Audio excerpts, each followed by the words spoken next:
Welcome back to the Life Vocabulary Podcast with me, Serena Hussein. I've been doing, I guess a series. I guess it's a series on The Creative Act, A Way of Being by Rubin, who is a spectacular person because of their experience in creativity. And I'll let you do a Google yourself. You don't need me to read out a Wikipedia bio for Rubin. So I've been doing a reading of the book, and they're called areas of thought rather than chapters. And I read it for the first time with you, and I tend to stop and reflect. So let's do that together. So we left off finishing tuning in, which was area of thought 2. So we're going to get to area of thought 3. Why does she sound enthusiastic? Because I am.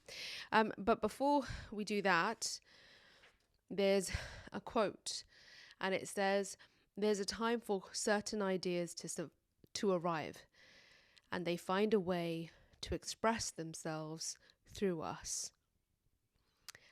I find that this book is so meaningful, and it really will support people in their lives, not just in their creativity. So let's go to the source of creativity, which is area of thought 3. The source of creativity. It begins with a short verse almost. We begin with everything seen, everything done, everything thought, everything felt, everything imagined, everything forgotten, and everything that rests unspoken and unthought within us. Now, in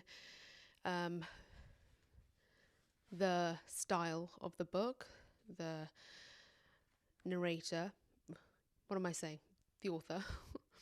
This is our source material, and from it we build each creative moment. This content does not come from inside us. The source is out there. So I guess we have to kind of accept first. Do we accept that creation doesn't come from us, it comes through us? I think that's got to be something that you've got to agree on first. A wisdom surrounding us, an inexhaustible offering that is always available. How do you access that offering? That's my question to you. Leave it in the comments if you're listening on YouTube. And if you haven't liked this already, then please do share it. Subscribe, of course. We either sense it, remember it, or tune into it.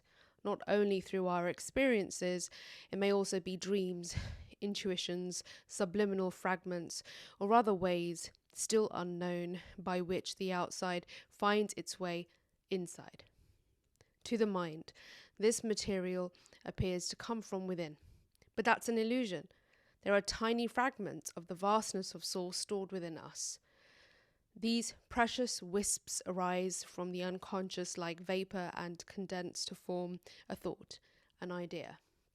I love the description of that process, and I love how he's doing it his way. I've heard this process described in so many different ways. Back to Rick.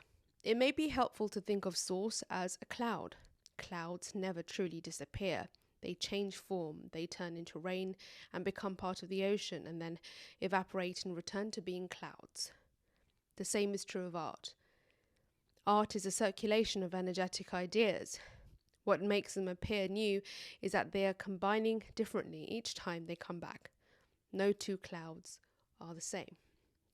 This is why when we are struck by a new piece of art, it can resonate on a deeper level. Perhaps this is the familiar coming back to us in an unfamiliar form, or maybe it is something unknown that we didn't realize we were looking for, a missing piece in a puzzle that has no end.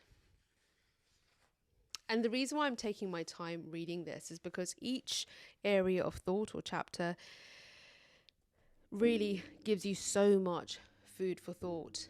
He's described this sort of awe moment, when you see something like, and you gasp, on podcasts recently and in interviews. And it seems that people can, if we're having a break from the ordinary, if something breaks our attention from the loop that it's in, then yes, we're like, wow, this is different. This is refreshing.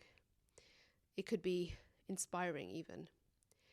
And there's other times where perhaps it's so familiar, maybe something that is tapping us, sort of,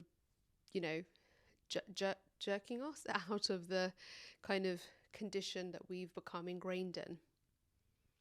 I love this book. If you are enjoying this reading, I'm doing it short sort of bursts deliberately because it's keeping me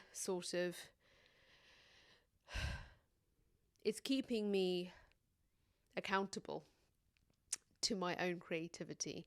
So that's why I'm quite happy to do these daily almost. But let me know your thoughts.